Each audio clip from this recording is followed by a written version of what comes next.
paggawa ng Suman Moron o chocolate Suman Moron ay glutinous flour, rice flour, brown sugar, white sugar, chocolate bar, at coconut milk. At nani or peanuts. Pero optional lang yun siya. Pwedeng meron, pwedeng wala. So, paano natin gawin ang ating chocolate or Suman Moron? Unahin muna natin yung chocolate moron. So, ito.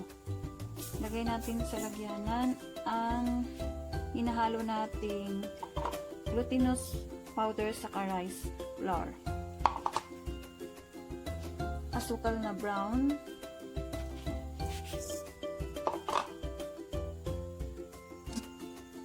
At gata. So, haluin lang natin.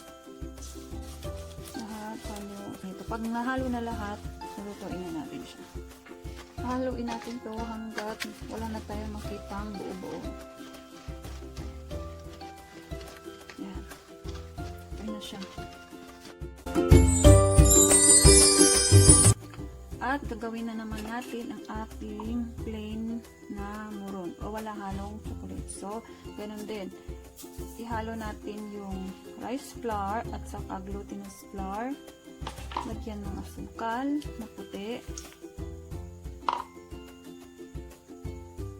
At ihalo-halo na natin para di magbubuo.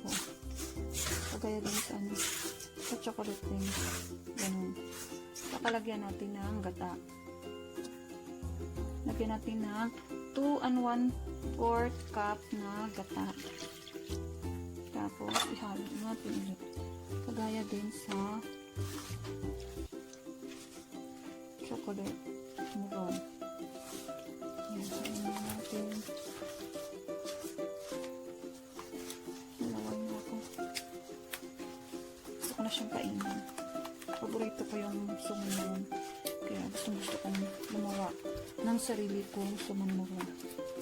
At kaya nyo din itong gawin dahil madali naman itong gawin. At madaling susundin. Ganun lang. At ilagay na natin ang ating lulutuin natin sa low medium fire hanggang magiging dough na siya. Ayan. Para na siyang dough. Lapit na. So, haluin lang natin hanggang parang mag-dough na talaga siya. Ayan na.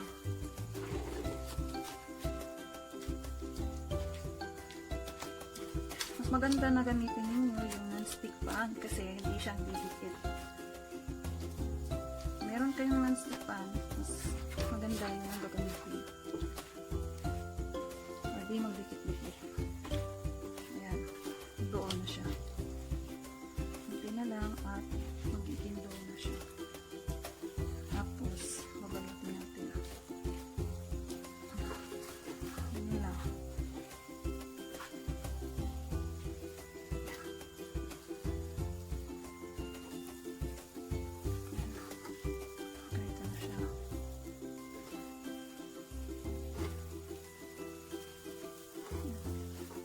Kailangan talaga na parang dough talaga siya. Yan. Sarap nito. So, ang gagamitin nyo, kalahating kilong glutinous rice, saka kalahating kilong rice flour. Ganito na yung niya, texture. Kasi hindi pwedeng puro malagkit. Hindi din pwedeng puro bigas lang. Dapat tama lang sila. Yan. At ang lulutuin na naman natin ay ang chocolate moron. Ilagay na natin dito.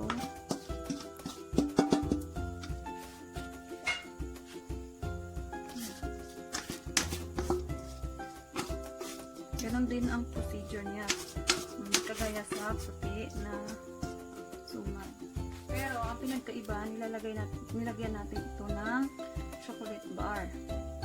Kung meron naman kayong Kung wala kayong chocolate bar, pwede naman yung tablia or cacao.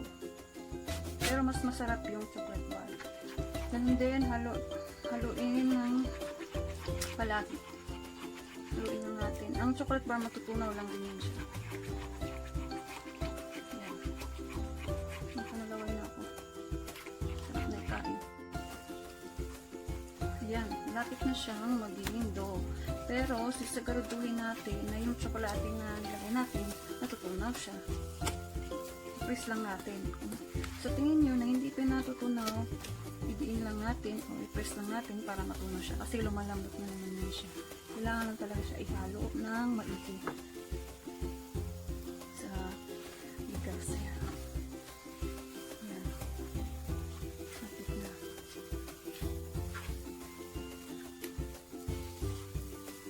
Ang maigi at lutuin hanggang maging dough na siya. Ito na lang magiging dough na siya. Ito na siya.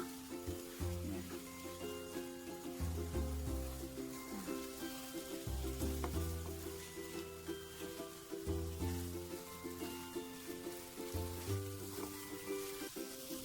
Pag non-stick pan, hindi mahirap ihalo yung ano kasi hindi siya dumidikit.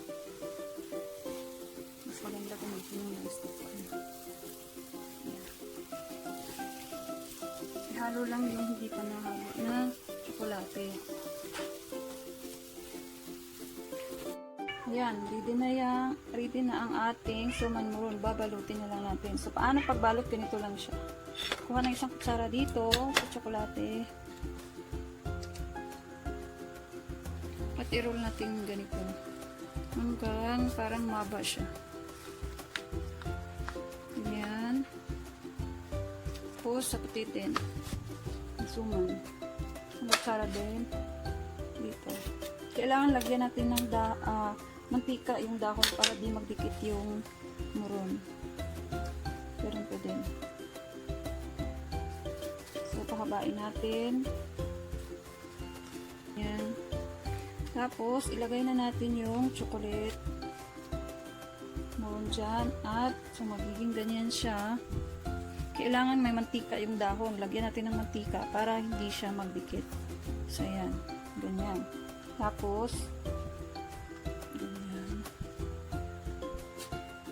At higpitan sa bawat dulo. Ganyan, ganyan. At talian. Talian ng sinulid. Yung makapal na sinulid. Yan yung ginagamit ko. Or lambo. Pero yung lambo, pwede lambo. Ganyan.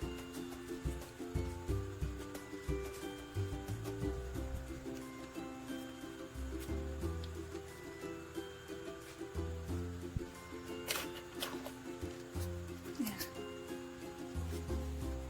At tulan ang dulo. Yan. Tapos, ilagay sa steamer. Yan, ganyan siya. So, ganyan gagawin natin hanggat matapos lahat. Balutin natin. Tapos, ang dahon na gagamitin natin ay hindi yung medyo matigas. Yung medyo bata pa yung dahon. Ganyan. Para hindi agad mapunit pag roll natin. At steam natin siya ng 30 minutes. Ayan. Luto na ang ating Suman Moron. Ayan. Sarap. Paris dito.